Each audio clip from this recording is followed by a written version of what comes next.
Artist से painting की इतनी सक्सेसफुल शुरू हुआ, फिर उससे फिर आप कार्टून के उस पे या आप कह रहे हैं उपन्यास के उस पे क्यों आए, क्यों नहीं पेंटिंग उपन्यास की शुरुआत जो है ना वो भी बड़ी दिलचस्प है। उसमें भी एक लड़की जुड़ी हुई है।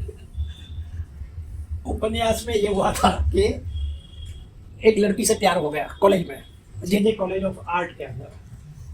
तब एज जो होगी 20 साल के आसपास, 20 भी नहीं, 20 से थोड़ी कम, कॉलेज के दिन थे।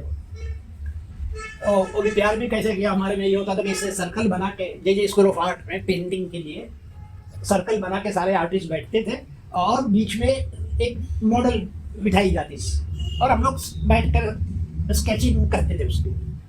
यहाँ से ठीक हो गया तो वहाँ बैठे, वहाँ से इधर इधर किसी तरह टॉप एंगल, ये टीचिंग प्रोसेस ये था।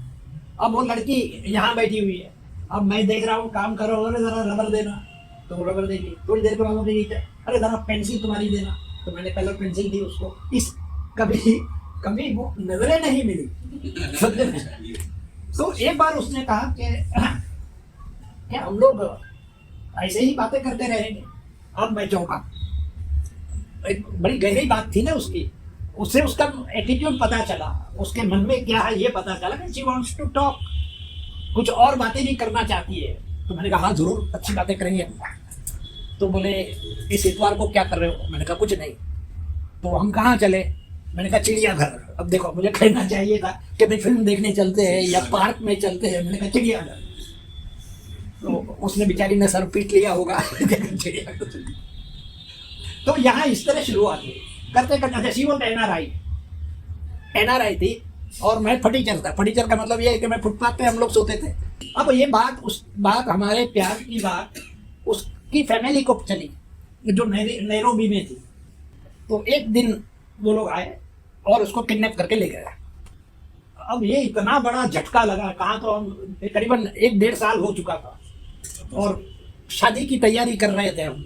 मैंने एक अंगूठी भी खरीदी थी शादी के लिए, करीब शादी की तैयारी हो चुकी थी, यानी वो क्या कहते हैं सिविल मैरिज। और पता चला कि उसको किडनैप करके ले गए। ऐसे ड्रामेटिक है। मेरी नॉवेल जो है टूटे हुए फरिश्ते उसमें भी है और शायद इसमें सूफी में भी ये किस्सा होना चाहिए। और गई तो मेरे समझ में नहीं आया कि मैं करूँ क्या, मतलब सुसाइड कर लूँ, जहर खा लूँ, सर पीटूँ, क्योंकि मैं बेसिकली इंट्रोवर्ट था। आज जितनी बकवास कर रहा हूँ तब बकवास नहीं करता था, चुपचाप बैठा रहता था, सुनता रहता था कौन क्या बोल रहा है।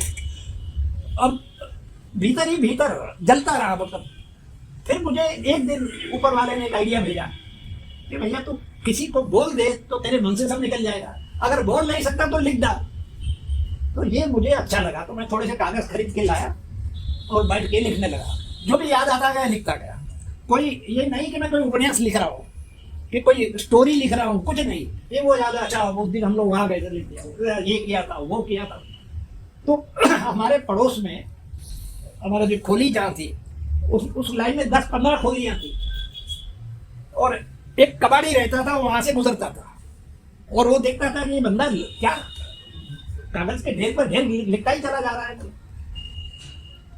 अब जब कंप्लीट किया मैंने, जब एकदम से कंप्लीट हुआ तो मन खाली हो गया ना, तो एकदम प्रसन्न मूड में मैं बैठा हुआ था। वो आया, क्या लिखा अभी तूने?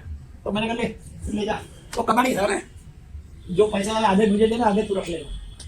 तो उसने तो सारे उठा लिए पेजेस सारे और लेके बंडल बना के चला। उसने गलती ये की कि उसने पढ़ना शुरू किया। कबाड़ी को पढ़ने का बड़ा शौक था क्योंकि उसकी लिंक एक पब्लिशर के साथ थी और वो पब्लिशर जो स्वाति प्रकाशन करके गुजराती का टॉप मोस्ट पब्लिशर। तो वो पब्लिशर कहता क्या लिख रहा है बोले, तो बोले जरा देख लो जरा, मुझे अच्छा लग रहा है, पढ़ने में मजा आ रहा है। तो पब्लिशर के पास छोड़ के आ गया। 1 हफ्ते के बाद पब्लिशर का मैसेज कि please come for the agreement, signing, और साइनिंग अमाउंट में 50 रुपये मिले मुझे ऐसा। तो इस तरह ये किताब। उस समय आपकी उम्र क्या रही होगी? मैंने कहा 20-25 साल की, 20 साल, 20 और 25 के बीच में होगी।